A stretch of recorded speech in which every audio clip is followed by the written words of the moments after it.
Ayan na po. Naisuot na. Ngayon, tatakpan na natin. Okay? Ayan po. Sarado na. I-screw na lang po natin. Kung nakikita ninyo. O yan. May heavy duty pero may ready-made na extension pero hindi heavy duty. Kaya, gumawa na lang ako. Para mas heavy duty dahil pwede mo pang gamitin sa iba. Pwede kang bumili ng air fryer, gamitin ito. Oh, heavy duty, safe ka. Diba? Hindi uusok. Yan na po. Sarado na. Yan. Pero yung dalawang butas, mamaya, may gamit din yan. Kaya may butas yan.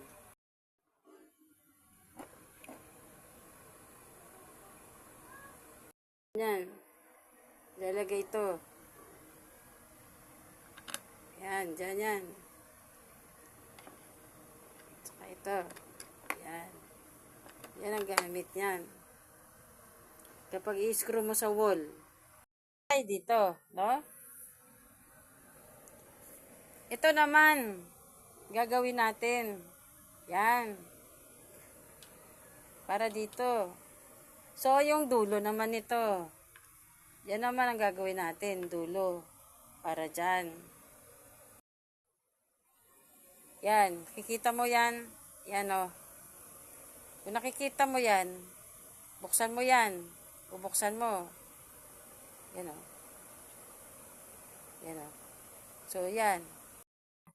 Kita mo? Yan naman ang ilulusen mo yung mga screws tuloy. Mga screw na yan. Ilulus mo yan, o bubuksan mo yan, tanggalin mo yan. Isusuot mo doon yung dalawang katulad ng ginawa ko dito. Okay? Kakabit na natin yan.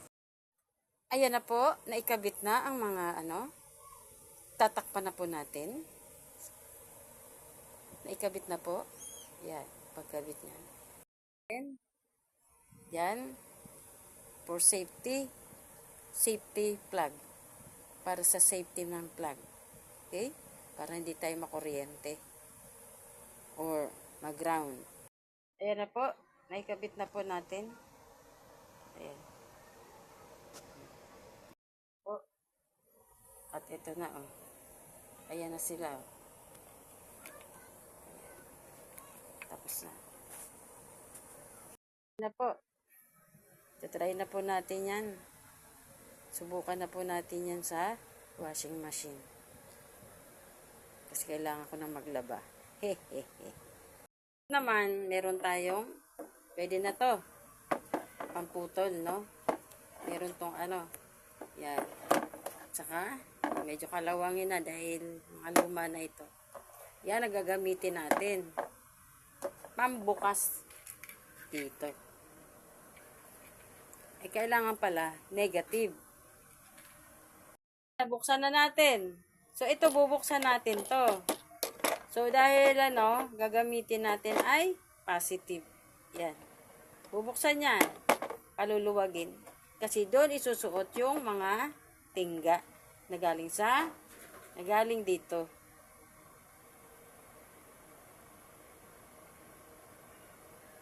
Oh, ito na yung dulo. Ngayon, bubuksan natin yan. Gamit ito. Yan. Mga kababayan, kung nakikita, nakasuot na. Doon. Isusuot na naman natin doon. I-screw natin doon. Okay? Ay, dito. No? Ito naman. Gagawin natin. Yan. Para dito. So, yung dulo naman ito. Yan naman ang gagawin natin. Dulo. Para dyan.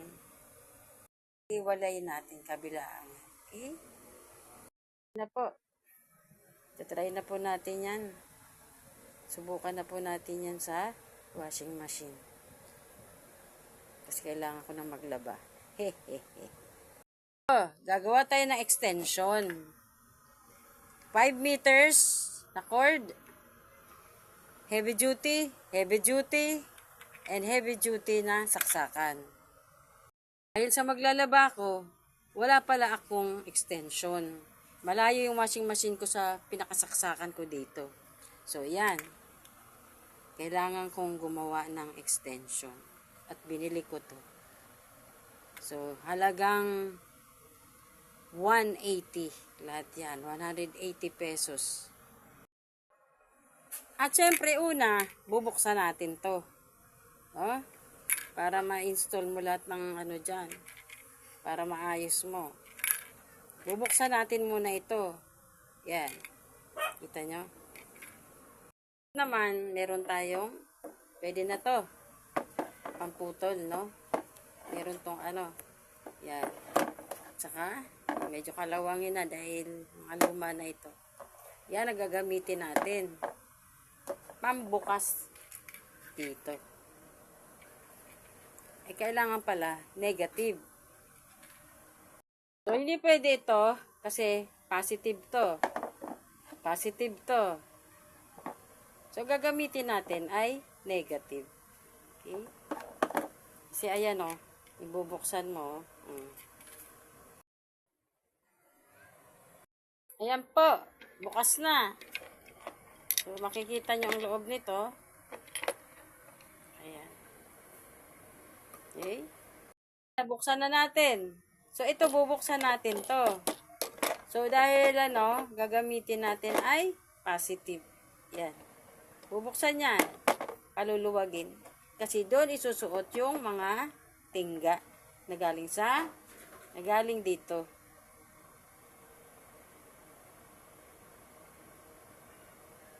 Oh, ito na yung dulo. Ngayon, bubuksan natin yan. Gamit ito. Yan. Yan, kung nakikita nyo, yan. Pinaghiwalay ko. Kasi dito natin papasok sa magkabilang tornilyo dito. O ganyan. Yan. Yan, binubuksan ko na. Ayan. Papaluwagin natin. Dito sa kabila. Bubuksan mo yan, paluluwagin mo. Hindi mo tatanggalin. Paluluwagin mo lang.